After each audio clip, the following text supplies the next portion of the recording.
Dr. Marcus Hale, eminent sociologist and author of Idols and Illusions, Celebrity Culture in the Digital Age. Thank you for being with us. Tonight, we examine a pervasive contemporary phenomenon, the widespread admiration among young people for media personalities and sports figures, many of whom frequently fail to exemplify exemplary conduct. Do you regard this as a positive or negative development? Thank you for the opportunity. In my assessment, this trend constitutes a predominantly negative development. While it is not devoid of occasional redeeming qualities, the overall impact upon impressionable youth is deleterious, as it tends to entrench superficial values, erode ethical standards, and engender unrealistic life expectations. You describe the veneration of flawed celebrities as engendering a deleterious erosion of societal ethics.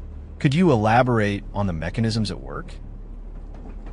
Certainly. The amplification of celebrity lives through social media and mass media confers upon these figures an unprecedented visibility and perceived authority. When prominent individuals, be they athletes such as Cristiano Ronaldo or entertainers of the stature of past icons like Britney Spears, become entangled in controversies involving infidelity, substance misuse, or other forms of misconduct, that behavior is inadvertently normalized for their young followers. Adolescents, whose moral frameworks remain in formation, may come to regard such lapses not as aberrations but as glamorous or inevitable corollaries of success.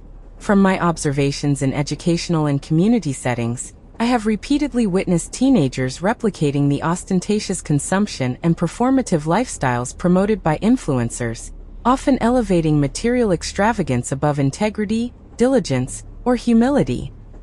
This emulation contributes to broader societal pathologies, including heightened rates of cyberbullying, body dysmorphia, and a diminished regard for authentic virtue.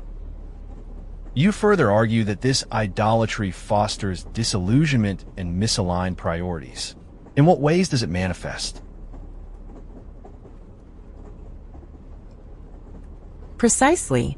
Contemporary digital environments, governed by algorithms that privilege spectacle and instant gratification, cultivate the illusion that overnight fame constitutes the pinnacle of achievement. Many young people consequently deprioritize sustained academic effort, vocational preparation, or long-term skill development in pursuit of viral notoriety. Recent history furnishes numerous cautionary examples. The rapid ascent and subsequent difficulties of TikTok personalities, whose apparent success frequently conceals precarious finances, exploitation, or psychological strain. In my volunteer work with youth programs, I have encountered adolescents inspired by figures such as Conor McGregor, celebrated more for provocative bravado than disciplined sportsmanship, who undertake hazardous activities without due preparation, resulting in physical injury or scholastic detriment. The net effect is a constriction of holistic personal growth, where an extrinsic validation supplants the cultivation of intrinsic purpose and resilience. You acknowledge, however, that the picture is not entirely bleak. Are there mitigating or even beneficial aspects to this admiration? Indeed, one must concede certain affirmative dimensions. A number of celebrities, notwithstanding their imperfections, leverage their platforms to advance substantive causes. Leonardo DiCaprio's sustained advocacy for environmental protection stands as a salient illustration, or to promote inclusivity and social justice. Such initiatives can inspire philanthropic engagement, broaden cultural awareness, and instill in marginalized youth a sense of possibility and agency. These contributions are genuine and valuable. Nevertheless, they remain episodic and overshadowed by the dominant pattern. The preponderance of celebrity discourse gravitates toward sensationalism, controversy, and self-promotion rather than consistent moral or intellectual edification. In conclusion, what is your final verdict, and what remedies do you propose? My position is unequivocal. The escalating idolization of media and sports figures, regardless of their ethical shortcomings, represents a regrettable development.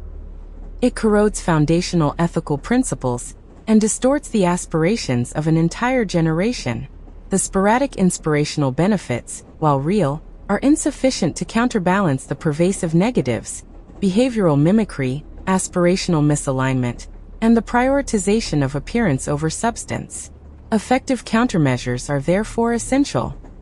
Foremost among them are comprehensive media literacy curricula that equip young people to critically evaluate the content they consume, alongside proactive parental and institutional guidance that redirects admiration toward figures of enduring integrity and accomplishment. Only through deliberate recalibration, elevating exemplars of substance over transient spectacle, can we protect the rising generation from the seductive yet ultimately impoverishing allure of flawed celebrity worship, and guide them toward a more grounded and enlightened trajectory. Dr. Hale, thank you for a precise, incisive, and thoroughly considered analysis. My pleasure.